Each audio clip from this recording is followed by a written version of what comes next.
हुआ ये ऐवान मुतफ़िक़ा तौर पर उसकी मजम्मत करे।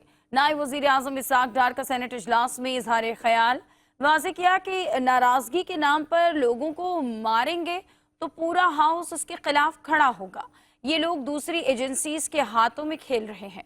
दुश्मन ये जानता है कि हम एटमी कुव्वत हैं, वो चाहता है कि हमें मुआशी तौर पर नुकसान पहुंचाया जाए। हमें फैसला करना होगा कि दहशतगर्दों को कामयाब नहीं होने देना। हमने फैसला करना है कि इस मुल्क को किस समत लेकर जाना है।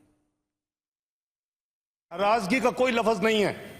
नाराजगी के नाम पे पहाड़ों में चढ़कर इनोसेंट लोगों को मारेंगे तो ये पूरा हाउस यूनैनिमसली उनको कंडेम्ड करे, उनकी मजम्मत करे। हमारा दुश्मन तो चाहता है कि एक मिसाइली मुल्क है, ये एक एटमी कुव्वत है, तो इसको मुआशी कुव्वत क्यों बनने देंगे।